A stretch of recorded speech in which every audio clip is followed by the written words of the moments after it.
Welcome again to Creative Mind. I'm your host, Bobby Brill, and in this episode, we're going to spend a little bit more time talking about fashion. But fashion after the catwalk show is over, after the models have gone home, after all those wild and crazy designs are boxed up and shipped back out, now we're going to talk about the type of fashion that you go and buy in a store. The actual product development side of fashion, where you've got to think about current trends, technical drawings, industry standard software, sourcing materials, international shipping, factories around the world, all of that hardcore stuff that goes into actually making the clothes that are on your back right now. And the person we're going to be talking to today is Andrea Skillings, and she is the Fashion Product Development Program Coordinator here at the Academy of Art University. And she helps students to focus on what is required to bring a fashion product from a basic concept to designing that product into something that's actually going to be sold. All these critical and theoretical ideas about product development. And this is a really good talk because she goes deep into the job of working in fashion. Not just the world of fashion, but your career in fashion and how you're actually going to make money, either as a small independent designer all the way up to, say, working at a major chain like Target or Nordstrom's. So really take some notes on this because she's got some great insight into what it takes to be successful in the fashion business. And after you've listened to the podcast, head over to our YouTube channel so you can see a video of one of the factory tours that Andrea took us on here in San Francisco. And as always, if you like what you're listening to, please hit subscribe so you never miss an episode of Creative Mind Podcast. And now, without further ado, here is Andrea Skillings and the business of fashion. Introduce yourself and tell me about your role here at the Academy of Art. My name is Andrea Skillings. I am the program coordinator for the product development program through the School of Fashion. We are kind of focused on designing for business. So I came aboard in order to build a program that allowed for students to gain the skills necessary to be successful in the fashion industry. That's something I know we've talked about, and no matter what you're studying in art school, a lot of students deal with right after they graduate is, I've studied this thing that I love, and now I have to actually get paid for it. And that's two very different things.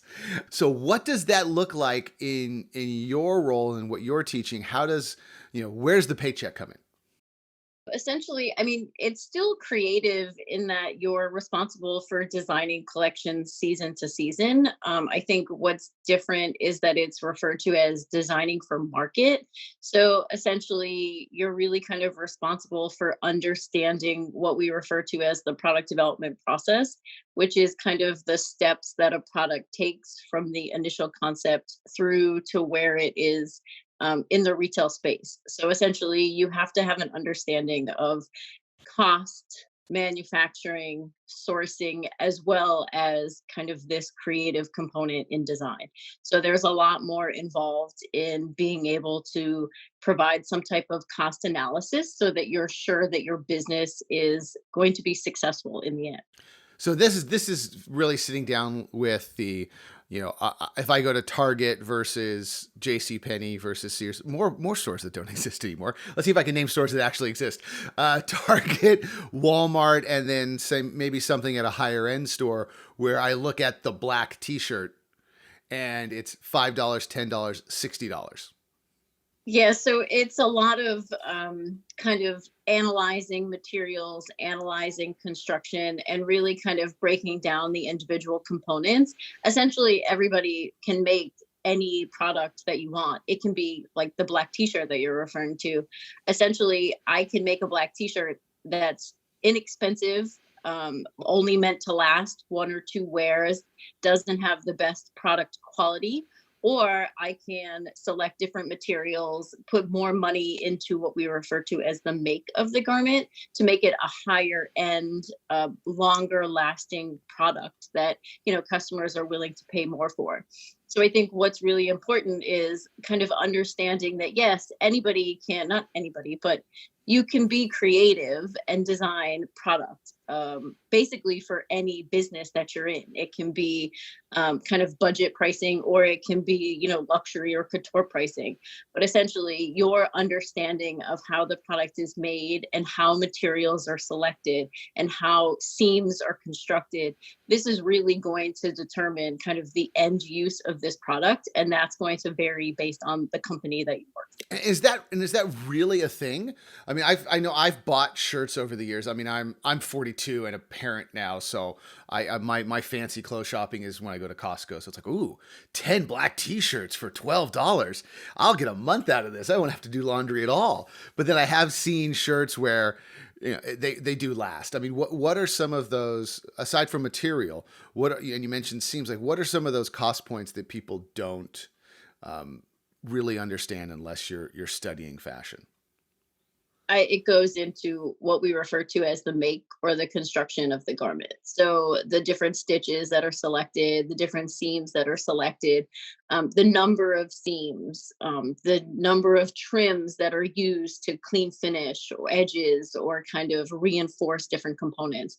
All of those little add-ons are what's really important. I mean, if you were to compare, for instance, say you were to take your t-shirt from Walmart or Target and then sit it next to a t-shirt that's a little bit higher end, maybe, I don't know, J. Crew or Madewell, you'll see different things about it that are constructed differently. For instance, the t-shirt from Walmart may be a tubular knit, which means there's no side seams. It's easier to manufacture. It's done faster in the production process.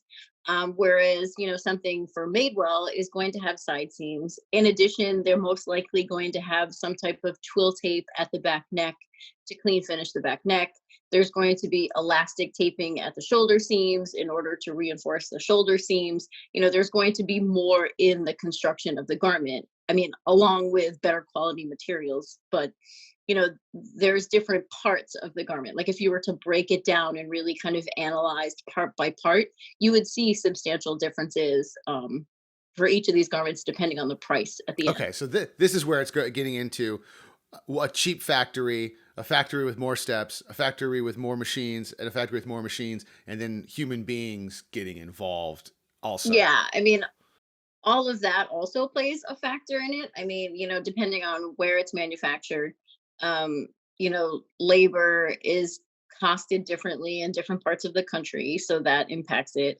But also, how big the factory is, how fast they can manufacture, or what's the capacity that they can hold.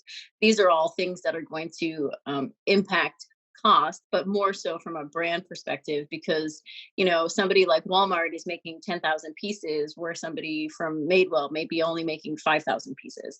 I mean, that alone is going to impact where in the world you can select to make your product. So, I mean, these are bigger companies, but if you were a smaller brand, places like China might not even be in your wheelhouse, essentially, because minimum order quantities are much higher. And as a small brand, you don't have those capabilities.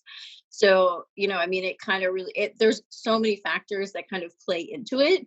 But I think there's different parts that kind of play into the product quality, for one, and then second into kind of the different manufacturing processes that are involved. Okay. Because I know we visited a factory together, and there was a lot of machines that was like, oh wow, that's doing this thing that I notice is not on my shirt.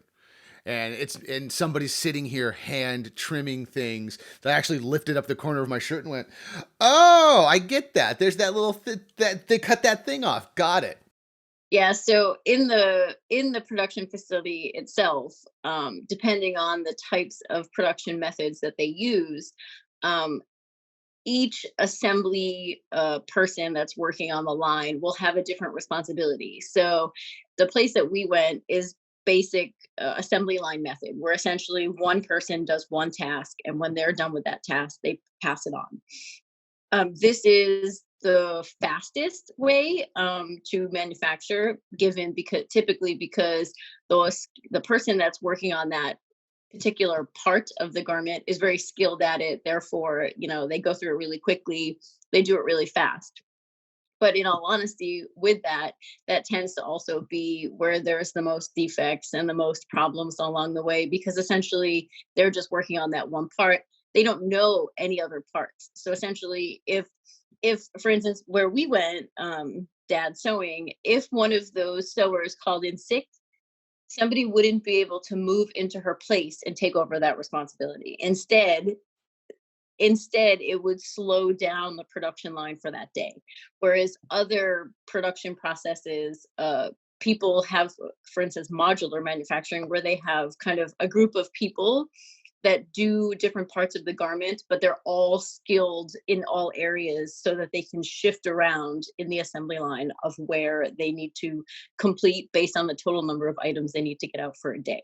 So they get paid more money because they have a higher skill level. So it tends to be a little more expensive as far as production is concerned. But essentially, what happens is you don't slow down the process because you can shift people around if necessary. Okay. So, you mentioned that we were talking, cheap t-shirts are in the tens of thousands, probably hundreds of thousands if they're going to China or somewhere in Asia.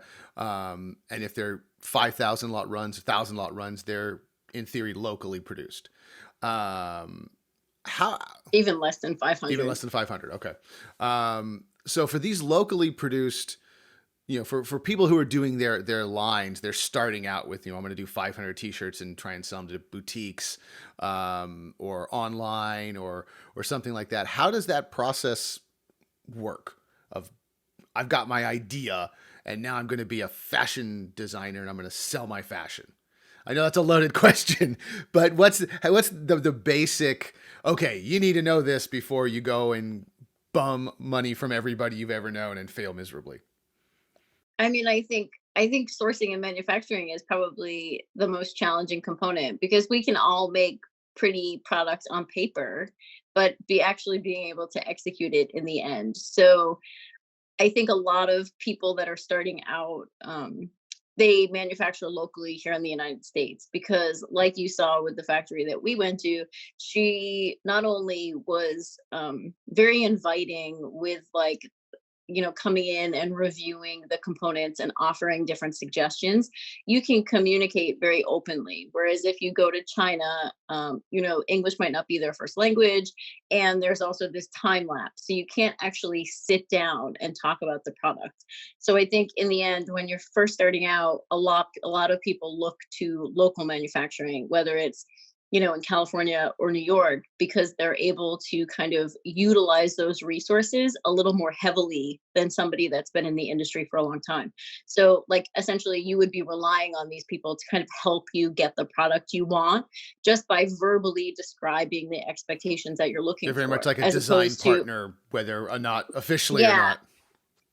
Yeah, I mean, when you're working overseas, not to say that relationship doesn't come, but it takes a little bit longer to kind of build that trust, for one, but also like that level of expectation. I mean, because essentially, somebody in China might be thinking about, oh, well, they want to make sure they cut costs, you know, but you really may be looking for a specific end product, and kind of, what does that look like? And with a local manufacturer, you can talk about that a little bit more openly and look at specific examples to get a comparison. Well, sure. I'm guessing. I mean, I've worked on manufacturing on some smaller levels, and it seems like there's that when you get to the 100,000 unit piece, saving 10 cents is a massive deal. But if you're doing 500, it's like, well, I kind of want that 10 cents more effort. It's not going to make that much of a difference. Yeah. And I mean, most people that are starting out, quite honestly, are not even ordering 500 pieces of one style. They're ordering more like 50 or 100. So, getting the product right, I think, is more important, because you're building a brand identity, and you're kind of identifying what you're going to be about from here on out. So, especially in your first collection, I don't think you want to make any sacrifices to like what your idea is or what your final expectations are. Okay, so it sounds like to me, though, then, if you're doing that little, profit is not the motive, because you're not really going to be making that much money at that. It's going to be expensive. Profit is always the final end result. I mean, you always want to make money, but in the beginning stages, you're likely to not be able to make too much money. I mean, not to say that you won't be profitable, but But you're you not want to make sure keystoning that anything. you no, no, you're not keystoning anything. I mean, essentially, but I think this is what's important with product development is that it's essentially designing into a price point. So I can look at a product and, kind of reverse engineer and say to myself, okay, if my factory is giving me a first cost of $12, but I need it to be more like $6, I know how to kind of break it down and kind of piece by piece take apart all of the components so that I'm designing the product not only for the price point, but so that the end consumer doesn't see a difference in what I drew as a piece of paper to what I made in a final product. Okay. Okay. Does Yeah, that that make makes sense. sense? So it's kind of like yeah, that's $12 to people who know what they're doing.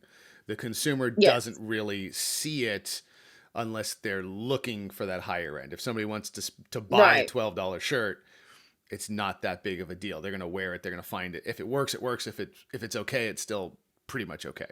I think that's probably one of the hardest skills that you develop in the fashion industry is being able to design into a price point and not just design amazing product.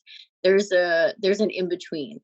You always have to kind of push the envelope to show what's on trend or what's the new product is for the consumer, but at the same time you also have to understand budget and profit because if like we were talking about $12 t-shirts, if the t-shirt is $12, it's $12 no matter what you do to it, no matter if you put a piece of artwork on the front of it, if you change the fabric.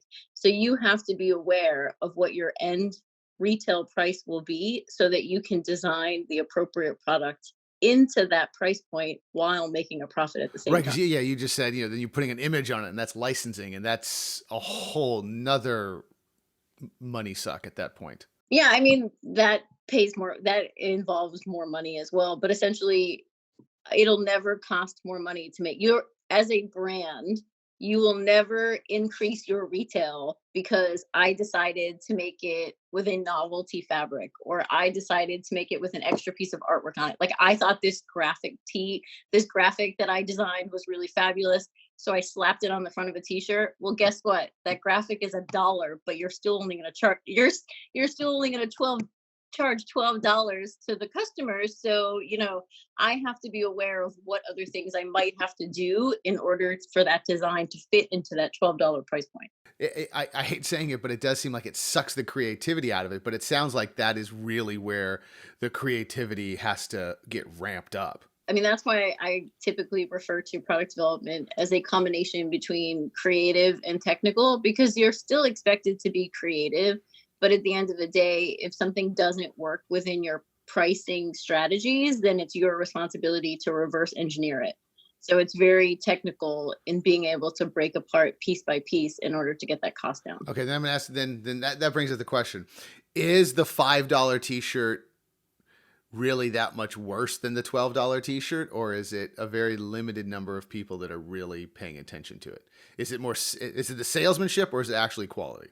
I think it's both. I think quality definitely plays a part into it. I mean, obviously, from $5 to $12, you're still getting what you pay for, so to speak. But there is definitely a difference as far as make. The $5 t-shirt might shrink substantially more than the $12 t-shirt. There's all different parts. It's really in retrospect, it's all about, well, who is the customer? What is their expectation? What do they want for that price that they're spending? So, for instance, I mean, granted, I'm in the industry, but if I'm buying a $5 t-shirt, I know I'm wearing it probably a handful of times, washing it a handful of times, and then throwing it away. If I want something to last a long period of time, I'm willing to invest in that product. But I also need to know that it's well made. I won't just pay extra money to pay extra money. But essentially, there are certain things that you're willing to pay more money for because you're expecting them to last longer. It kind of brings up that idea of, when you meet people who are really into thrifting. And I myself have gone, I probably still have a couple of dress shirts that I bought at a thrift store when I first had to start buying dress shirts. And I remember seeing, I still have one, and it fit well. And I'm a big guy, so it's always hard to find big shirts. But on the label, it was single stitch. It had a label that said single stitch tailoring. And I was like, I wonder what that means. But like, I still own that shirt. And it was probably 25 years old when I bought it. It's very well made. I mean, I think that's the thing with thrifting. I think it's sort of this trend where it's like people are shifting towards more well-made products, which is why thrifting is, well, for two reasons. Why thrifting is important, also for the sustainability factor. But essentially, things that were made 20 years ago, 30 years ago, they're so much better made than they are made now. But then it was about well-made products, more so about kind of what the style was, where now it's about consumption and how can we get, as many pieces as possible. I'm happy to see that shift is kind of being made. But if I was to look at like what my mom was wearing when she was my age, if she still had it, it's much better well made than what I'm wearing today. So how did you get involved into this business? Did you want to go into that product development side, or was it catwalks and fashion and things like that? Well, I was like most that are interested in fashion, they loved fashion from whenever they can remember. I think my parents tell me to this day that when I was 12, I wanted to move to New York City and be a fashion designer. So yeah, I wanted to be in women's wear. I did. I went to school. Honestly, I wasn't 100% sure what part of fashion I really wanted to be in. And I think that's common today, especially because there's so many parts of fashion and so many are kind of unknown. So I went to a school where, it kind of touched upon all of these different areas. And I kind of knew that I wanted to be in women's wear. But when I was graduating college, I honestly took the first job that was offered to me, which was in technical design in children's wear. Not really what I went to school for. Wasn't planning on getting into children's wear. But I found it to be really fun. Obviously, having live fit models that are 5 and 6 years old can be really cute. So that when you see kind of product shrunken down into a little kid size, like the first thing you're like, oh, this is so cute. So, I worked there for a few years, and at the time, it was a company that was half of their office was in New York City, and half of their office was in Massachusetts, and I was in Massachusetts, and we used to travel to New York about, every, I don't know, 2 or 3 months in order to go to collection meetings to review the new collection, to have fits with the designer and product developer. And that's kind of when I was introduced to the design product development side, that's when I really kind of knew that's what I wanted to do and not technical design. So along the way, somebody, left their role within our department. So the designer that I was working with in the technical design area, she sent out one of those emails that said, oh, so and so is leaving. And I called her up and I asked her if she would ever consider me for that job. And Wow, pretty so about three brazen. weeks later, I know. And it's funny, I was a big introvert back then. So I'm still shocked that I ever did that. But it was my dream. I wanted to move to New York. And, I think at that time, I didn't think that I was going to get any recognition because, New York City is so big and it's so It's that hard to high get started fashion, there. haute couture stuff. So I was like, you know what, worst case scenario, she says no. Well, about 3 weeks later, I was in a U-Haul moving myself to New York City. And Oh, hey, crap. She I said just kind of yes. stuck. No, it was great. Yes, of course, they made it challenging because, they moved me as quick as possible. But, it was great. And then I just kind of stayed in children's wear for the rest of my career. I started as an assistant product developer in the boys department. And I think as at the time, I thought boys was not that fun, but I realized because Yeah. I don't know how much I mean, the company was called Talbots, and I don't know how much you know about Talbots, but it's very Yes. conservative. Yeah. So there was no creative Yeah. reign. Yeah. I mean, so but it really got me to understand fabrics, because fabric was the most exciting part of my job. The new denim washes, or how can I make these twill pants more exciting? I got a 2.5-year-old, so you look at their clothes and go, that looks like, oh, but it's just that lightweight baby material.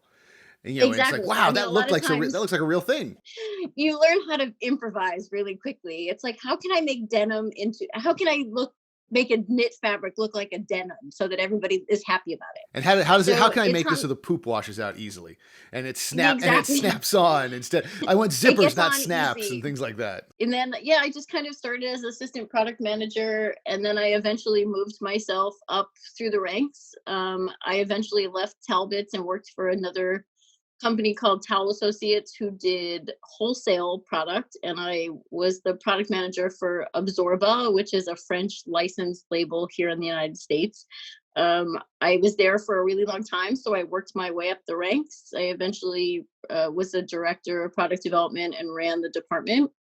And then from there, I went to a company called Con Lucas, which is a girls' dress company that does private label dresses for girls sizes 2 to 16, essentially. So I definitely want to talk about that because you brought up something that I want to ask you about, because it's one of those things about fashion I find fascinating is the fit model and the designing for different fits. Because it seems like, when everybody thinks fashion, again, we keep saying catwalk and haute couture and size 0, 6 foot tall woman, and that never exists. And even when you're looking at no one's going to wear that. And no one ever does, but it looks really cool. But then how are you thinking about designing a product for the person that's a size 4 to a size 12 and still make it look good?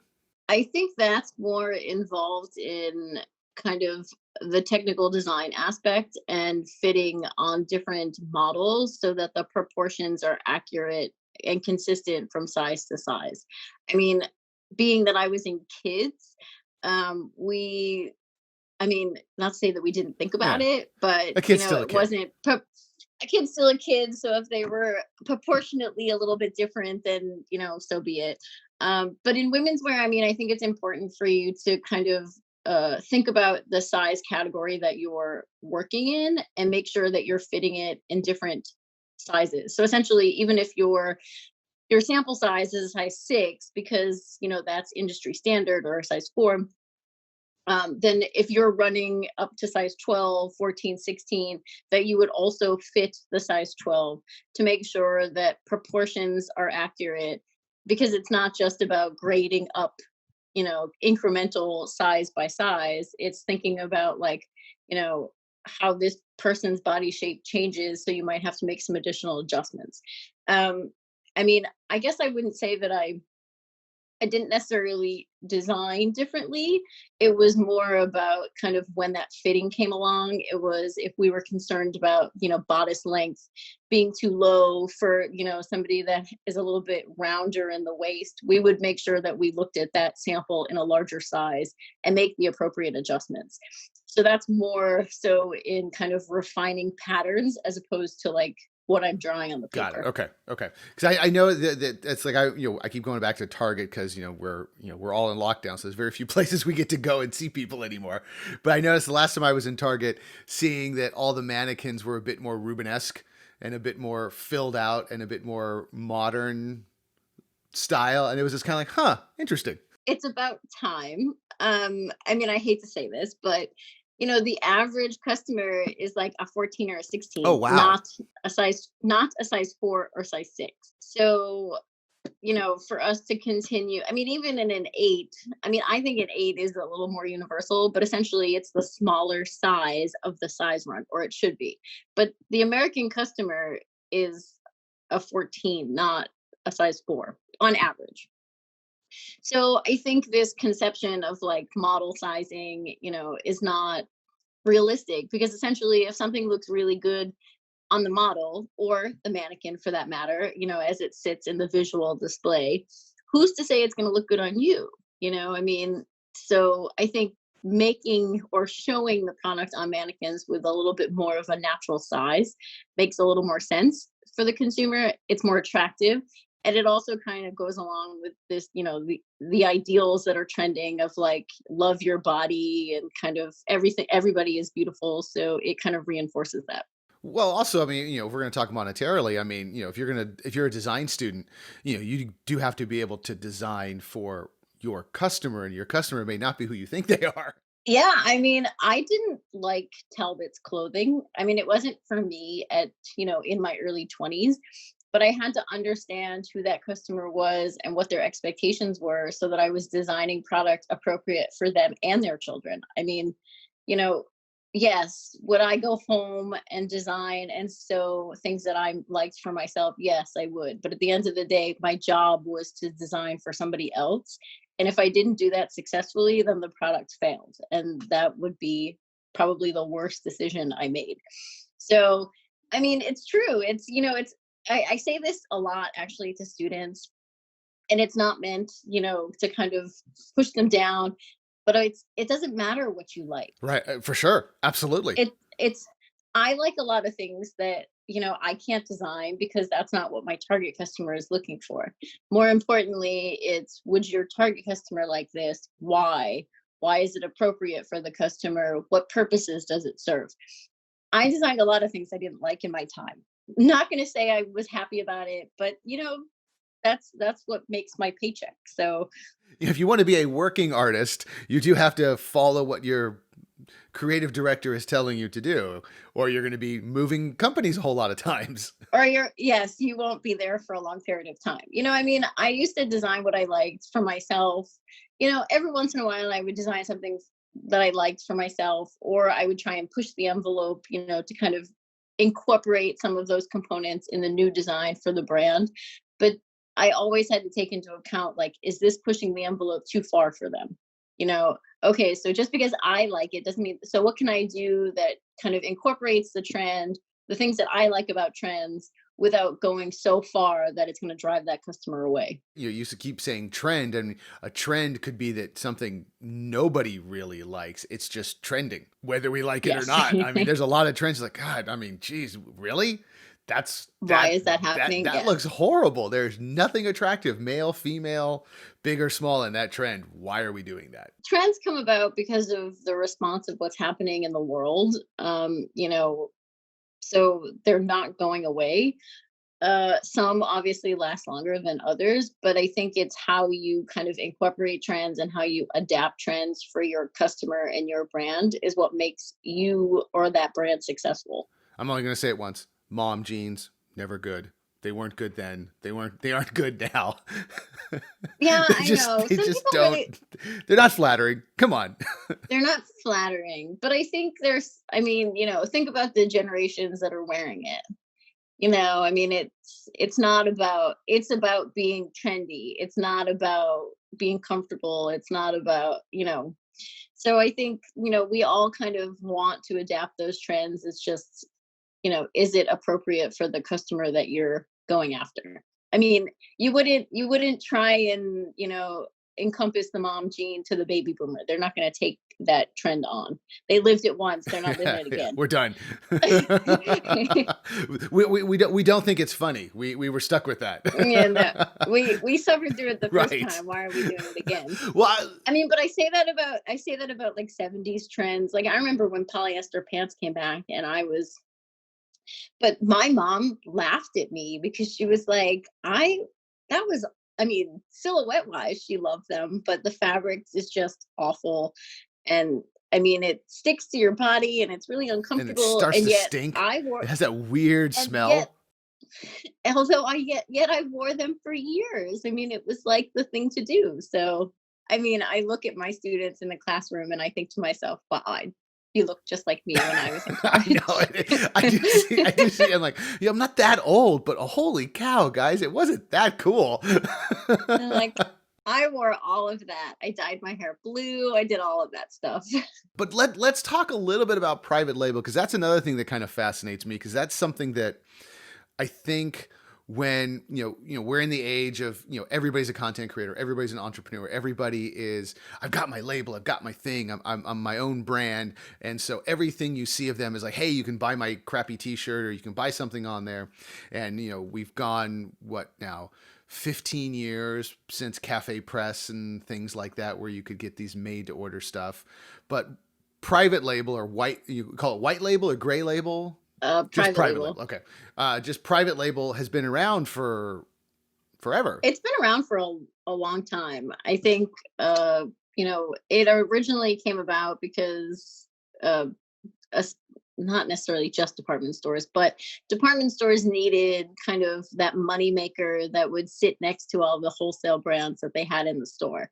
So essentially, like, of course, all of the department stores are fading away too, but like the Nordstroms of the world, they have all of this wholesale product from these brands that are in their store. And essentially, they don't make as much money on wholesale products. So, because they're buying them from someone else. So they started, so essentially, you're designing your own collection where you can be kind of the controller of that product. You're doing the designing, you're doing the selection of materials and colors, trends you want to incorporate. You're sourcing manufacturers that are going to make this product for you so that you can make a higher profit off of this, and maybe even so sell it slightly less than some of these wholesale brands so that your customer, will take this instead. So they're But not leaving the store for any reason. right. It's like, okay, you're here to get this stuff. Here, take our product too. And, maybe you'll spend a little less money and I'll make a little bit more money. So, but it kind of, so essentially it was, considered cheap knockoffs of like wholesale product that already existed. It wasn't thought of as a positive component. But as the industry kind of transitioned and people realized that like this is really the way to make money, then everybody started designing their own product, sourcing their own manufacturers, and executing the product on their own. Because at the end of the day, they can then make the product that they want, and they can, there's no middleman. All of the money that they make goes directly to them. And So it kind retail of retail's a very small margin anyway, so every point counts.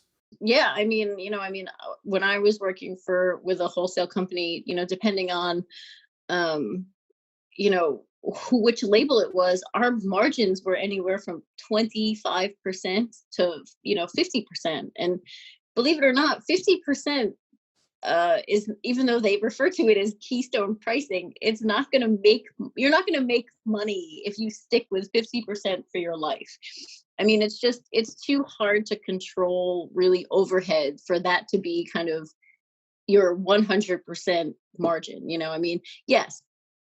It's not feasible, really. Ideally you would make more like 65% so that you had a little bit Oh my God. more Okay. to kind of That's go a on. huge bump. Wow. But in the wholesale field, 35 to 25 to 45, I would say probably 35 to 55 is probably more feasible. But I worked with places that were working on much lower margins because we also did discount. So 20% was a normal profit margin. So anything that we did private label, we could make much more money on. We would be making 40% on that same product because we didn't have to like pay the middleman. So from there, I think people just realize that, again, this is where you can control, you can decide on the designs. There's no person that is telling you what it needs to look like. And you can do whatever you want to do. So this is why now anybody can kind of, not anybody, but there's this explosion of private label product, and you can just, it's attractive. It's becoming an attractive avenue to start and maybe even stay. Yeah, it's an attractive business model. I think that people are thinking of it as like, okay, if I have the creativity, I can definitely come up and do all of this, myself. I mean, it's no longer about the big brands of the world. The wholesale product was essentially like, okay, I have this retail space, but I don't have the creative component to create my own product. So let me go grab products from other places and build an assortment. Whereas private label, you're building your assortment. You know the ins and outs of your customer. You're designing your product specifically for that customer, and you're directly making any money that's made yourself. So it's almost kind of like you're coming backwards into being a fashion house. It sounds like that. Like, if I'm going to have a fashion house, I'm going to be haute couture. I'm going to do this and that. It's like, well, no, I got a retail space and I'm going to fill it, but I want something that looks good, and I've got an idea and I can go get that done directly. Still that same idea, directly. but a little more. Hey, I got to sell the stuff today. I got shelves to turn. If you have the creative people or the creative part, to me, you might as well be, a direct to consumer with a private label brand, because then you're in control of what it is that you're doing. And I think that to people is very attractive. What then is the basic idea for a student? They've got their basic line, let's say they have their collection, and they're going to start trying to develop this clothing line, this product. What are some of the things they should start thinking about? First and foremost, who their customer is and who they're selling this product to. That way, so that they can make sure that the price points that they determined are something that the customer is going to go after. And then I would probably say, make sure you research the competitors. Knowing who else is already in the marketplace or kind of in that area that you want to kind of build upon is important to the success of your business. Because at the end of the day, you're only as good as your best competition. So you always have to strive to be better than them in some way, shape, or form. A question about that, because as we're talking about clothing and sizing and stuff, there's a brand that I personally like, but it's a French brand, and it's Decathlon. It's a sporting goods store, and I had never seen them in the U.S. I lived overseas, and they were big overseas because it was a Western brand in Asia. So it was like if you were from the U.S. or Europe and you wanted to buy clothes in Asia, chances are you had to go there because it was the only thing that was going to fit you. And then, so as you're researching brands, how wide is your research going? Is it as much as you can go? Because if I want to do sporting goods or something sporty, do I look as far away as Europe, or am I looking locally, or how deep do you want to go? I think it depends on what your expectations are as a business. So if you're planning to sell, only in the United States, then I would say you probably only have to focus on brands in the United States. If you're even smaller in that, you're going to have a brick and mortar location somewhere in New York City, maybe you want to understand the competitors that are in that particular shopping area. So it's really going to depend. I mean, what we tell students in class currently is to think about it in twofold.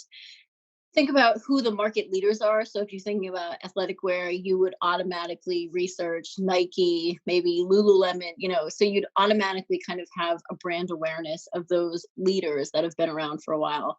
And then the smaller competitors, because you're a new brand starting out. So who are the other new brands starting out in the same area? So I think it kind of depends on how your business model is going to form, whether it's going to be e-commerce direct to consumer, whether it's going to be brick and mortar direct to consumer. And then from there, you're kind of defining who your competitors are based on your location, based on their target customer, your target customer, and kind of the end use of their product. That's got to scare students to death, because that's really taking them to task. Well, I mean, you're telling me that, and I'm going, oh man, you mean I just don't make my shirt? But I think it's important because essentially, so if you think about it, like I was just saying, that anybody can start a private label brand nowadays, right? So if anybody can start a private label brand, how can you define who's successful and who's not? If you don't understand what's happening in the fashion industry, or more specifically in that area that you plan to get into, you're not very unlikely to be successful, because why is a customer going to come to you as a new brand?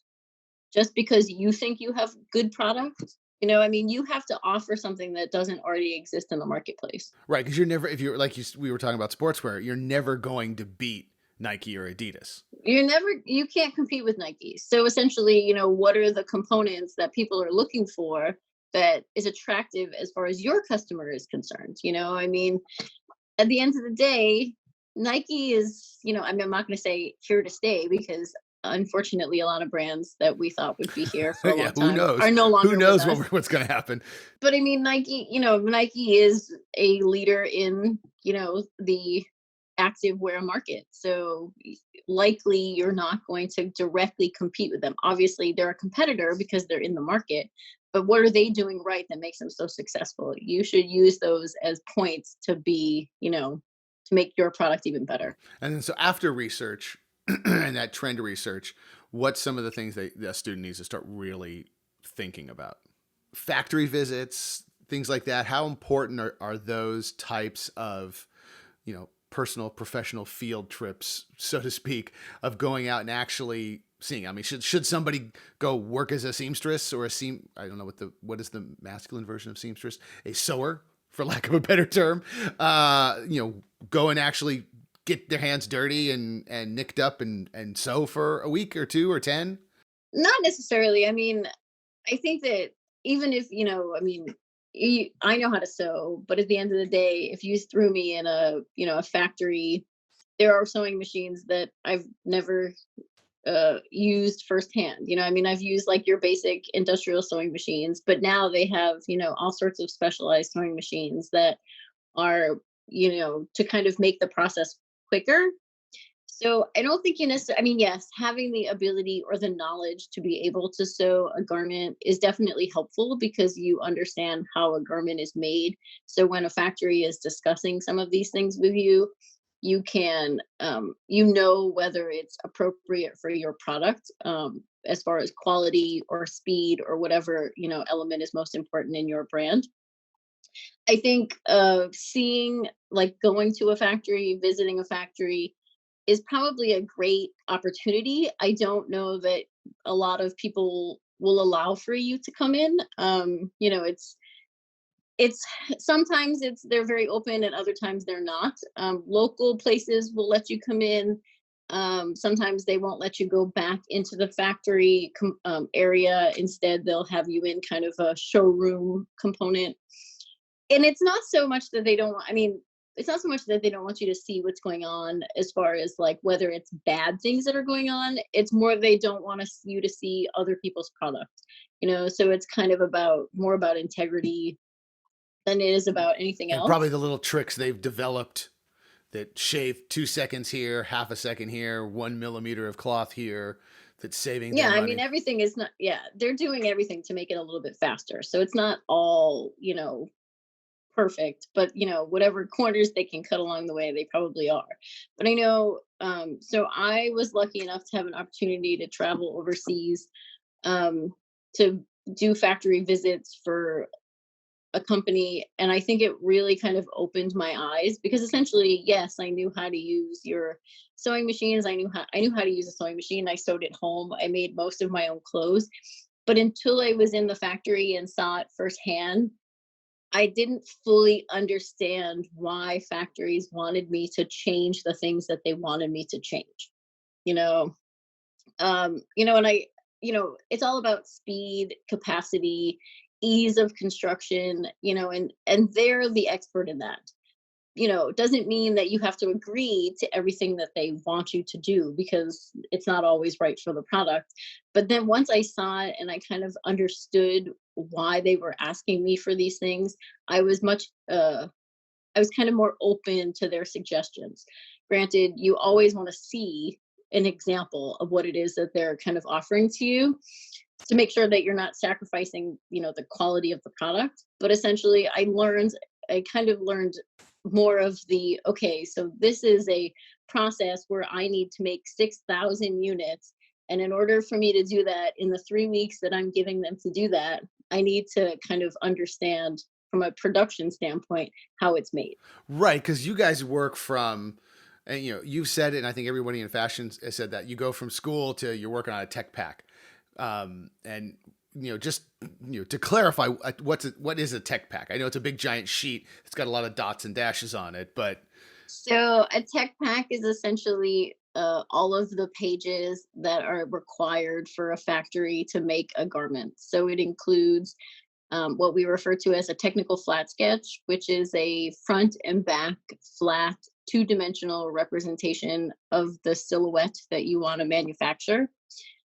It includes all of the materials that are required to make the garment. So fabrics, trims, accessories, linings, interlinings. It includes size specifications, so the measurements of the garment that make it how it fits on the body. And then what construction details, so information about different seams and stitches and how the garment is made. So this is done with visuals along with written components so that the factory can kind of look at this sketch and be like, okay, I know how this is made. And then from there, they make this prototype sample where you're responsible for kind of reviewing all of the parts inside and out to make sure that everything is made the way you want it to be made.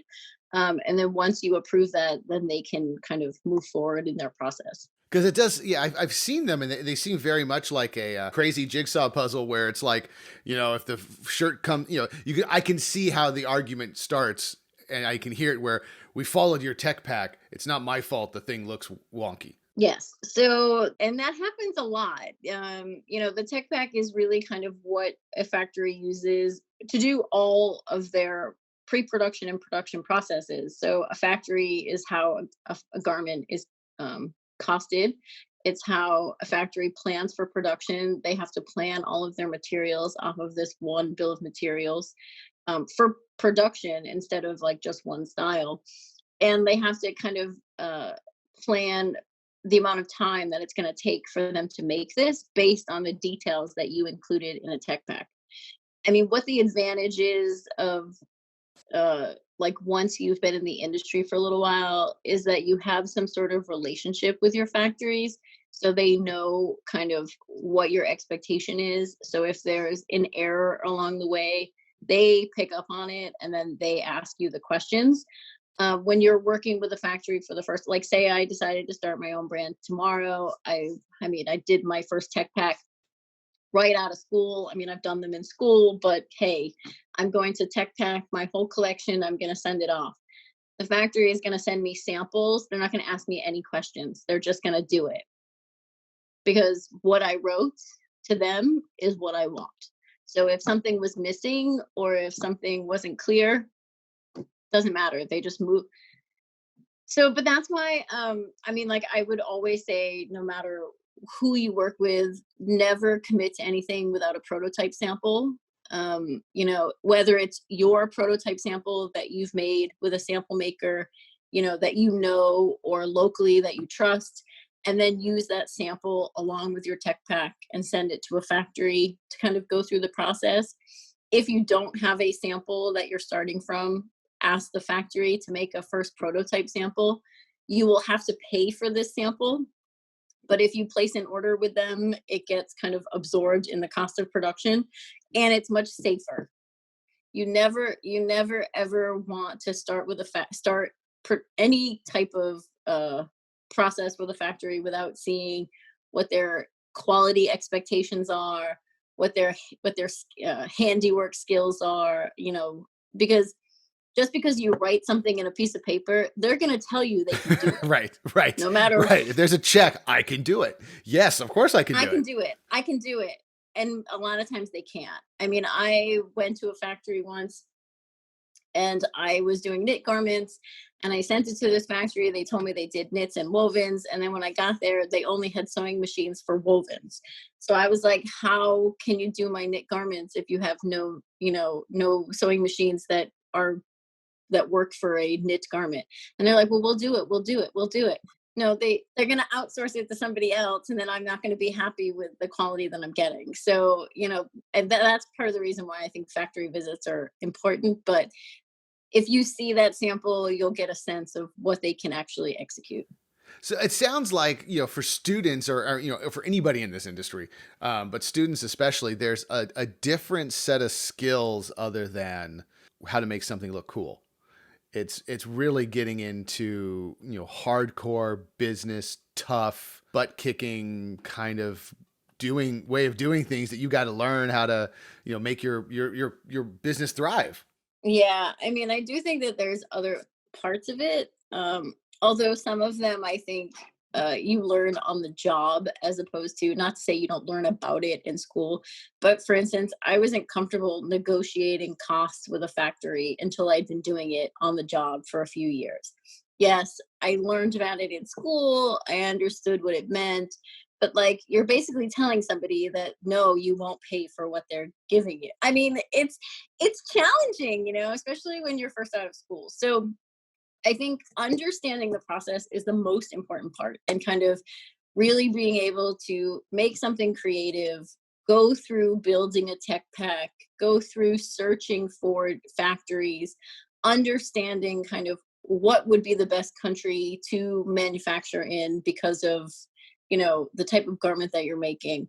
Some of the other stuff, is going to be kind of your business savvy, in that you need to be extroverted, be willing to say no, kind of fight back for what you want, which might not come right off the bat. I mean, like I said before, I was really introverted when I first got into the industry.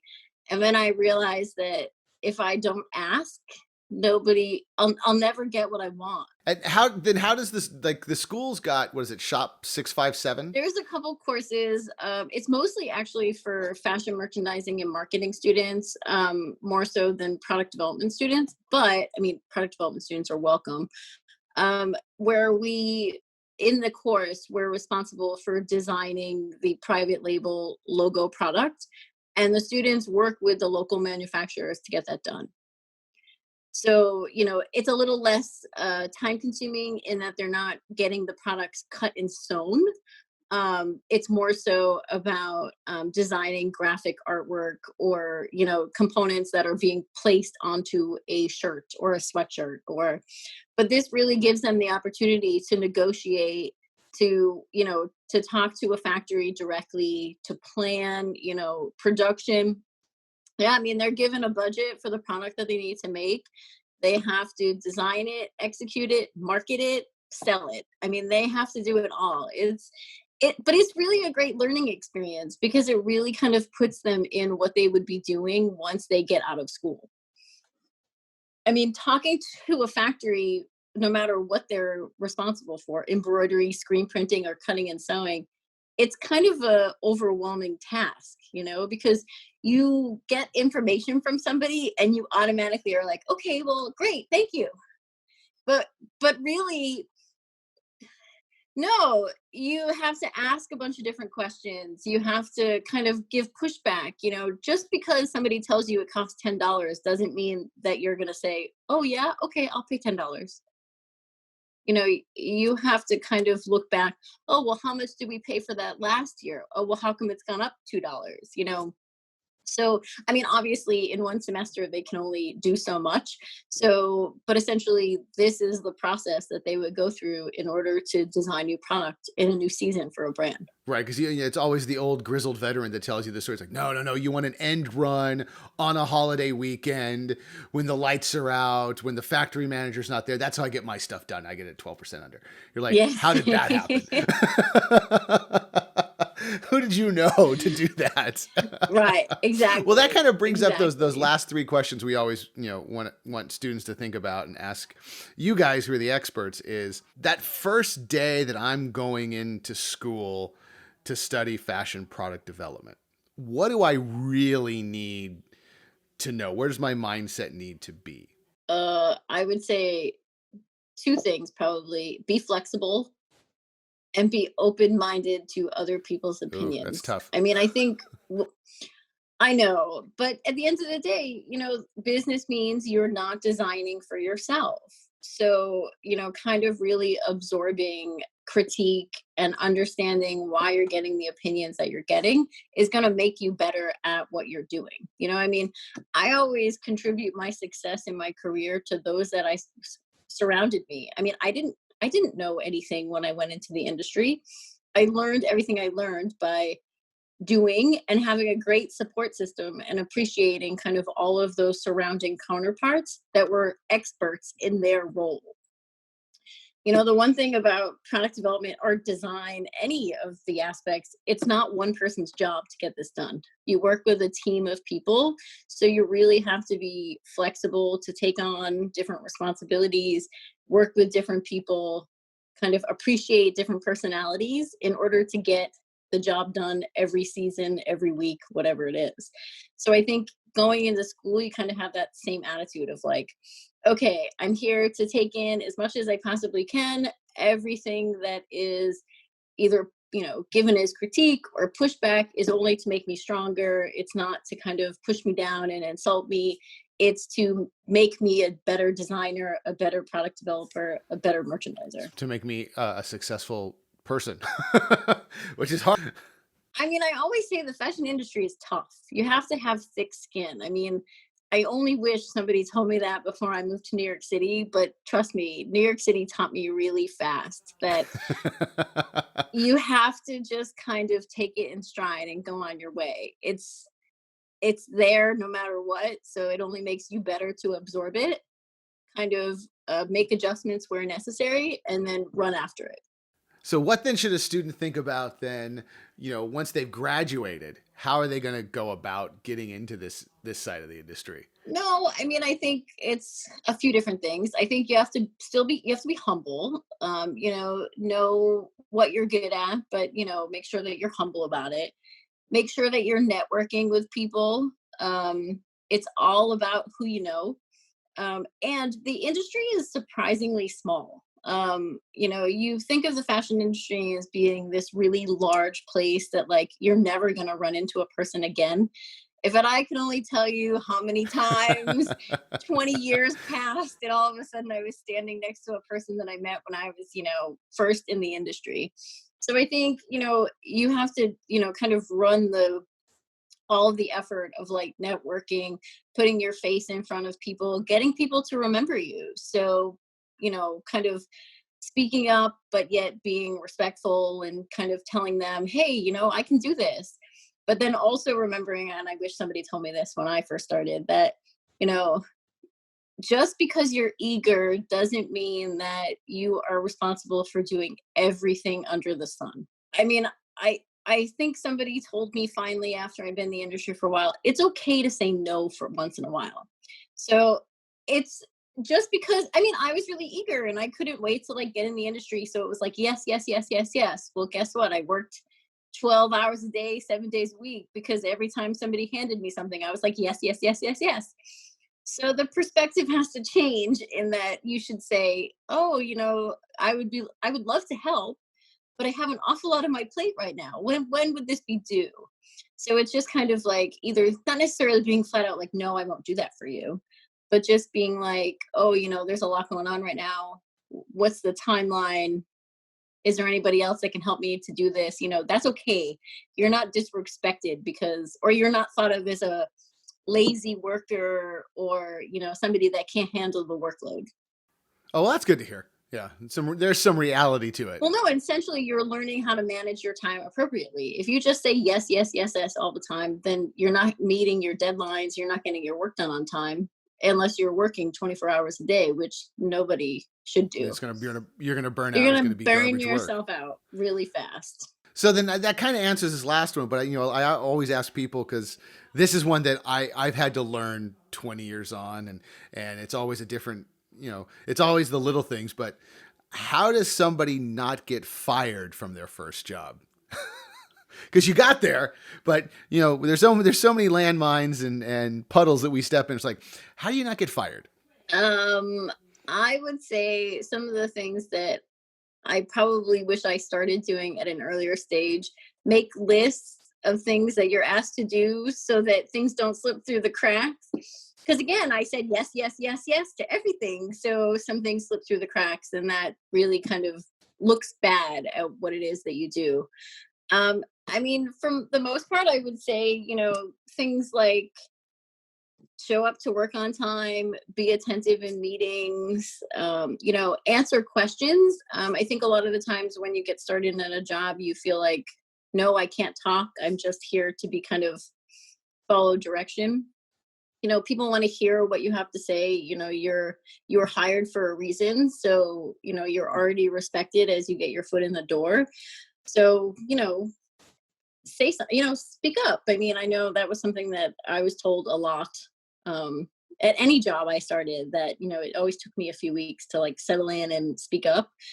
And I think that's a personality thing more so than, but it wasn't until I spoke up that people were kind of more appreciative of my presence. Right. No, that makes sense. I mean, a lot of people in the creative field, that it's like, we know what you can do. I mean, so we hired you. They hired you. So now show me. There's a reason why you were hired. So don't feel like just because it's your first day or your first week that you can't speak up. I mean, again, you want to be respectful and not go in thinking that you know everything, because we never know anything. Even to this day. You don't. I mean, even with 20 years. The one constant is you don't know anything. Even with 20 years experience, I would say there's still things that like I probably would learn along the way. So, I think you can speak up, but then also make sure that you're listening to what people are saying around you, because they've been doing it for a long time and they kind of know the ins and outs of the location of the place that you just started. This is the part that I think that so many people, whether you're in fashion or not, is I know how to do something creative, but now I got to get a paycheck for it. How does that work? How do I work for a company being creative? Yeah, I mean, I think it's something that, I don't know. I think you think that it's just all unicorns and candy canes. And then, you realize that there's a little more grit in the behind the scenes of like, how do I actually get this awesome idea I have out to the world? So there's a lot of digging. And, I think once you kind of know how to approach that, it's a much easier thing to follow to be successful in business. So hopefully now you've got some good insight into what it means to actually start your fashion line, or what it's going to take if you're going to hire a fashion designer, or how you're going to be able to be successful with your latest round of free t-shirts that you're going to have to pay for your entrepreneurial idea. A lot goes into fashion. It's not just the design. It's actually getting what people want to buy into a place where they can buy it and you make a profit. And those are just some of the basic in-demand skills in the creative industry of fashion. Employers are always on the hunt for the next generation of talented and skilled creative professionals. And here at Academy of Art University, you will get those work-ready skills that employers want. You can study on-site in downtown San Francisco and, of course, anywhere in the world via our online programs. To request more info about our 40-plus areas of study in art and design, including fashion development, fashion design, fashion photography, UX design, gaming, just visit our website at academyart.edu/creativemind. Thanks again. Bye-bye.